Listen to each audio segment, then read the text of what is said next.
le conseiller Ibrahim Moussa qui vous a traité donc de la procédure de pourvoi devant la Cour de cassation. Donc, quelques particularités à signaler. De façon générale, le recours au ministère d'avocat n'est pas obligatoire au Niger pour agir en justice. Une exception, cependant, est faite devant les juridictions d'assises et les juridictions des mineurs, pour lesquelles un conseil est obligatoire. Ici, il y a lieu de désigner d'office.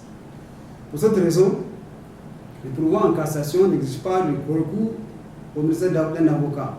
Le justiciable a la possibilité de rédiger et de faire enregistrer son pourvoi tout seul. Eu égard au taux de l'analphabétisme élevé dans notre pays et compte tenu de la particularité de la matière, essentiellement juridique, le succès d'une telle démarche n'est pas chose aisée pour le commun des citoyens. C'est ce qui explique d'ailleurs le nombre important de pourvois déclarés irrecevables ou rejetés, pour des raisons que sont l'ignorance des délais et la difficulté de formuler des moyens du droit. La Cour a cependant admis la possibilité de soulever des moyens d'office. C'est ainsi qu'elle accepte donc de restituer aux faits leur véritable qualification lorsque le justiciable fait preuve de carence dans la rédaction de ces moyens de pourvoi. Nous allons donc voir les différentes parties donc, de cette présentation, à savoir donc l'introduction du pourvoi,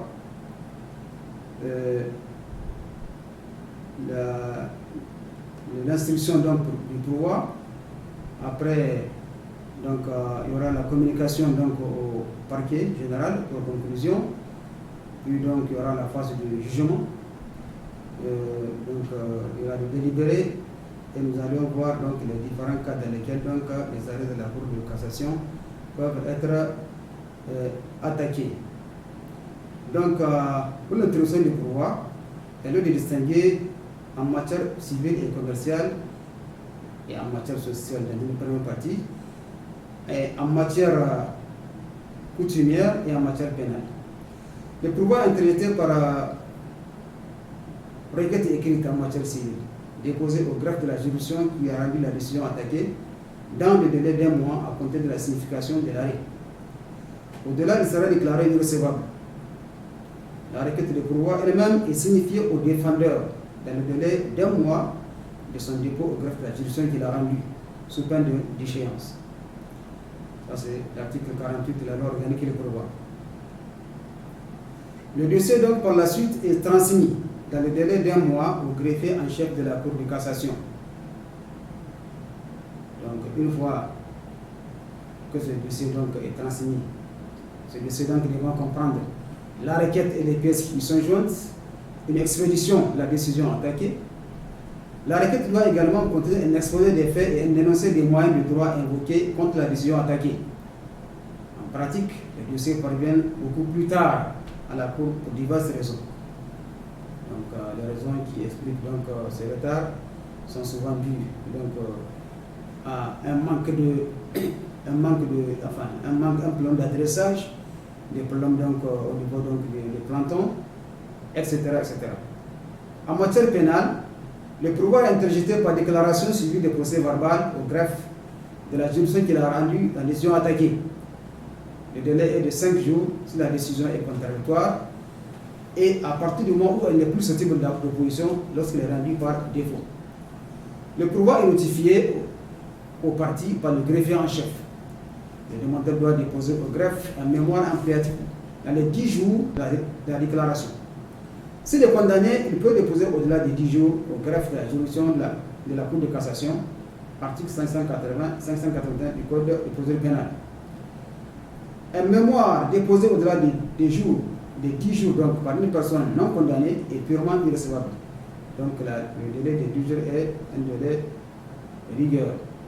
Cette disposition suscite cependant beaucoup de critiques de la part des plaideurs, car ils estiment que 10 jours après la déclaration de pourvoi, ils n'ont pas pu souvent avoir l'expédition de l'arrêt qui doit leur permettre de rédiger un mémoire circonstancié. La Cour tempère cependant la rigueur de la disposition en acceptant d'examiner un pourvoi en présence des preuves des diligences infructueuses faites par les plaideurs pour obtenir l'expédition. Notamment donc lorsque, après plusieurs correspondances au greffe, le plaideur n'a pas pu obtenir l'expédition. Le pourvoi donc en matière coutumière est interjeté par requête écrite également ou par déclaration au greffe de la juridiction qui a rendu la décision attaquée dans le mois de son prononcé. Ce délai commence à courir à compter de la notification de la décision d'appel par le greffier en chef de la juridiction, lorsque la notification est faite à personne ou à domicile. Pour une décision de défaut, toujours cette décision n'est plus susceptible d'opposition. Le greffier en chef invite le demandeur à lui faire parvenir dans le délai d'un mois un mémoire contenant un exposé des faits ainsi que les moyens de droit invoqués. Lui faire parvenir dans le délai d'un mois son mémoire en défense pour que l'ensemble soit transmis au greffe de la Cour de cassation. Pour des raisons évoquées donc plus haut, les dossiers arrivent presque toujours en retard en raison des difficultés de mise en état. La deuxième phase donc de cette procédure de pourvoi en cassation est la mise en état et l'instruction des procédures. En matière civile et commerciale, une fois que le dossier atterrit à la Cour de cassation, le greffier en chef procède aux vérifications sommaires, si notamment le défendeur a produit un mémoire en défense. Dans le cas contraire, il lui impartit un délai de 15 jours supplémentaires.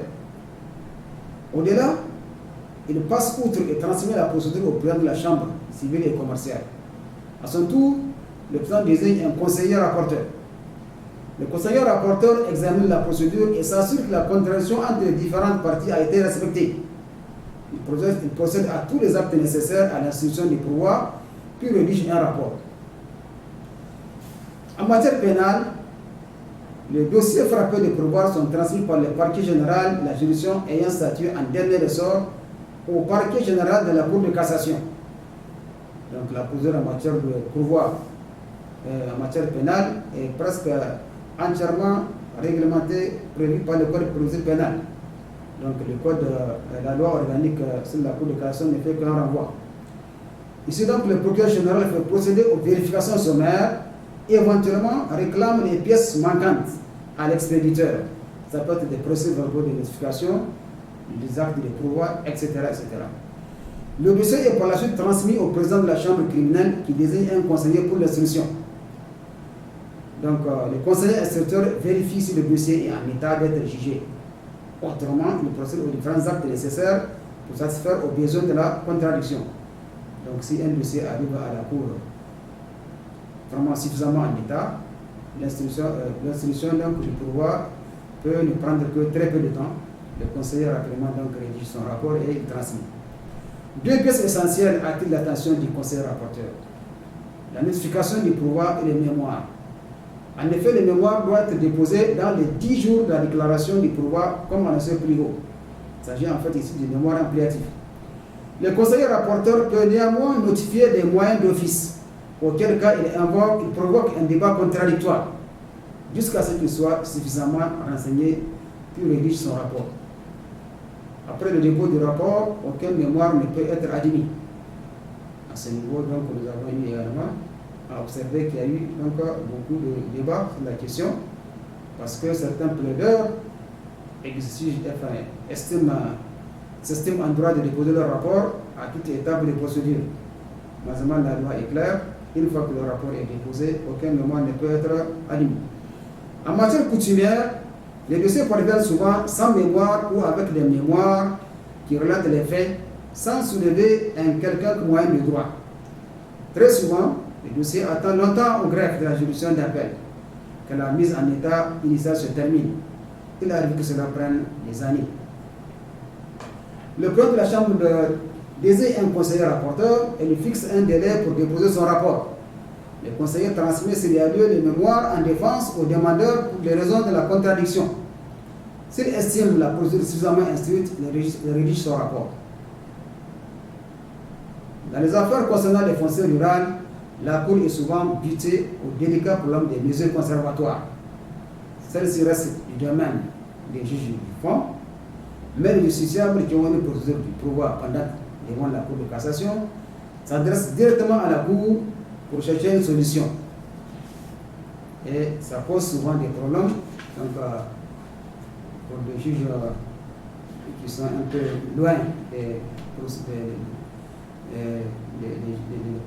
faits, donc de statuer sur des questions de faits.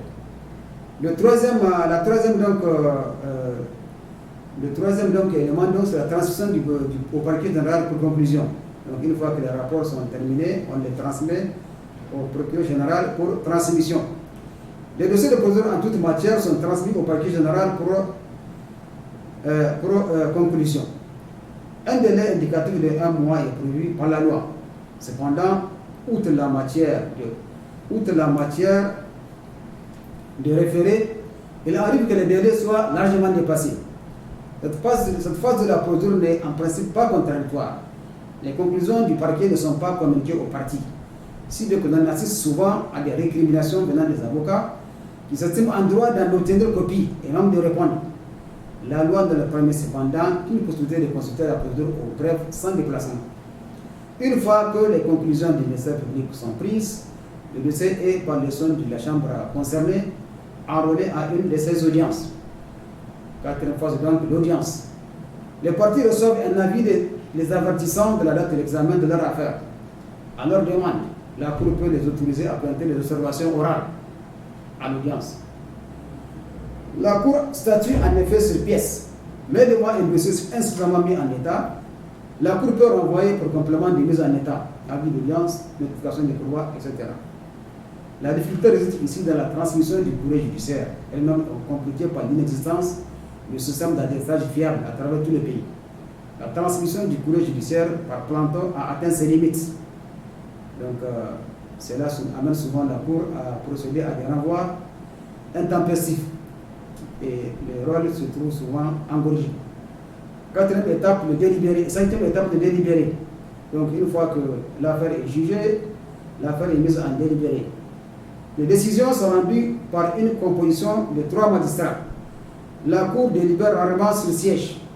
Le plus souvent, les délibérés sont mis à quinzaine ou plus. Le temps que tous les conseillers s'imprègnent du dossier et que le président convoque une réunion en chambre de conseil. Puis la décision est rendue en audience publique. Prévu, ça c'est l'article 104 de la loi organique qui le prévoit.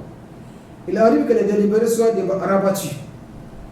Dans ce cas, les débats sont repris à une audience ultérieure. La Cour, à cette occasion, est saisie de notes en cours de délibéré. Lorsqu'elle-même n'a pas tiré des débats des raisons de procéder à ce rabat. Ce dernier temps, il est arrivé que les délibérés soient rabattus pour exigence du respect du principe du contradictoire. C'est le cas notamment lorsqu'un moyen soulevé d'office doit être notifié aux parties afin qu'ils y apportent leurs observations. Dans beaucoup de cas, cette contradiction souvent n'arrive pas à se faire parce que les conseils, donc les plaideurs, souvent ne répondent pas à temps et après plusieurs renvois, la Cour constate donc la carence et procède à son délibéré sans donc obtenir cette contradiction. En cas de rabat, le délibéré, les débats sont repris à nouveau après que toutes les parties aient été avisées. Puis l'affaire est mise en délibéré. Lorsqu'une formation quelconque de la Cour délibère sur une affaire, est-il nécessaire que la même composition se présente au complet, au pupitre pour vider les délibérés? En pratique, la présence de tous les magistrats qui ont jugé une affaire n'est pas nécessaire lors du prononcé de la décision. La présence des 2 membres sur les 3 qui ont pris la décision suffit. C'est en effet actuellement la procédure qui est adoptée à la Cour.